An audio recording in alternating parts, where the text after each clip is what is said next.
કાંકરેજ તાલુકામાં હેલિકોપ્ટરથી રેસ્ક્યુ કરવામાં આવ્યું અને અહીં ફસાયેલા વિવિધ સ્થળોથી લોકોને એરલિફ્ટ કરવામાં આવ્યા। પાણી ભરાયેલા હોવાના કારણે લોકો મકાનના છાપરા પર જીવ બચાવીને બેઠા હતા, જેમના જીવ પડીકે બંધાયા હતા અને અંતે તેમના સુધી દેવદૂત બનીને આવ્યા અને તેમને બચાવી લીધા। તો આ દ્રશ્યો છે તે રેસ્ક્યુ ઓપરેશનના કે જે લોકો બચવા માટે છાપરા પર ચઢીને બેઠા હતા। પોતાના ઘરના અમુક લોકો વીજળીના થાંભલા પર પણ ચઢી ગયા હતા અને આખરે વાયુસેનાનું હેલિકોપ્ટર ત્યાં પહોંચ્યું અને આ લોકોને એરલિફ્ટ કરી અને બચાવી લેવામાં આવ્યા। વાયુસેનાનું આ હેલિકોપ્ટર અને સેનાના આ જવાનો તેમના માટે દેવદૂતથી કમ ન હતા કે જેમણે આ લોકોને પૂરના પાણીમાંથી ઉગારી લીધા, બચાવી લીધા અને હેલિકોપ્ટર દ્વારા તેમનું રેસ્ક્યુ ઓપરેશન કરવામાં આવ્યું। તો સેના તેમજ એનડીઆરએફની ટીમ ખડે પગે તહેનાત છે તમામ લોકોને બચાવવા માટે અને તેમનું રેસ્ક્યુ કરવા માટે। અમારી સાથે જોડાઈ ગયા છે અમારા સંવાદદાતા તેજસ મહેતા। જી તેજસ, આવા ઘણા દ્રશ્યો સામે આવ્યા છે રેસ્ક્યુ ઓપરેશનના।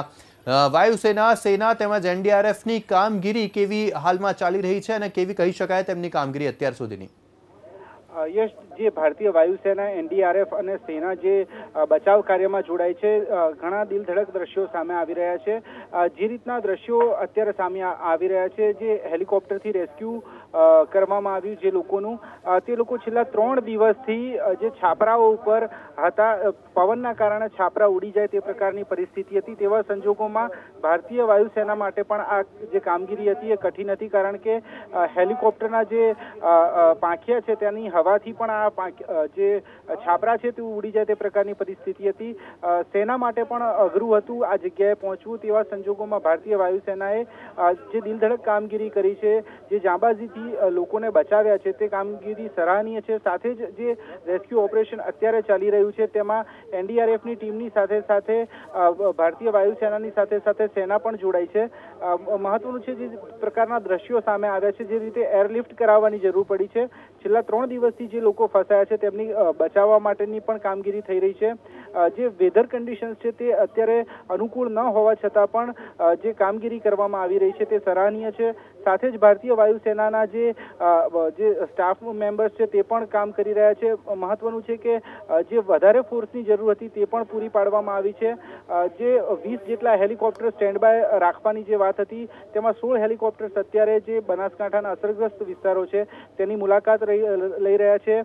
એરલિફ્ટ કરાવવા માટે જે પણ શક્ય કોશિશો છે તે તમામ કરી રહ્યા છે। એટલે જે રીતે લોકોને તકલીફો પડી રહી છે, જે હાલાકી પડી રહી છે અને જીવને જે રીતે જોખમ ઊભું થયું છે તેમાં બચાવ કામગીરી જે છે તે અત્યારે ચાલી રહી છે। જી જરૂરથી તેજસ, આભાર આપનો સમગ્ર માહિતી આપવા બદલ। તો વાયુસેના, સેના તેમજ એનડીઆરએફની ટીમ આ બચાવ કામગીરી કરી રહી છે, રેસ્ક્યુ ઓપરેશન્સ ચાલી રહ્યા છે। જેટલા પણ લોકો ફસાયેલા છે પાણીમાં તે તમામ લોકોને બચાવવામાં આવી રહ્યા છે અને સેના તેના માટે સતત કાર્યરત છે। દિવસભર હેલિકોપ્ટર્સ ઉડતા રહે છે અને જેટલા પણ લોકો જે પણ વિસ્તારમાં ફસાયેલા છે, જેમની તેમના સુધી માહિતી પહોંચી છે, તે વિસ્તારમાં તેઓ જાય છે અને ફસાયેલા લોકોને બચાવીને બહાર કાઢે છે અને આવા જ દ્રશ્યો વાયુસેનાની ઉમદા કામગીરીના સામે આવ્યા।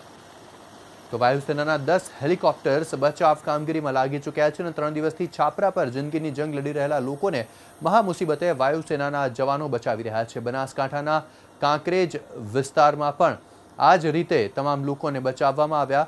અત્યાર સુધી જે 2 હેલિકોપ્ટર્સ લાગેલા હતા બચાવ કામગીરીમાં, તેની સામે હવે 10 હેલિકોપ્ટર્સને કામે લગાડવામાં આવ્યા છે વાયુસેનાના, કે જેઓ તમામ લોકોને બચાવી રહ્યા છે અને વાયુસેના તમામ લોકો માટે દેવદૂત બની રહ્યું છે। એક તરફ જ્યાં ફસાયેલા લોકો માટે પાણી યમદૂત સમાન છે, તો હેલિકોપ્ટર તેમને આકાશમાંથી આવી અને બચાવી જાય છે।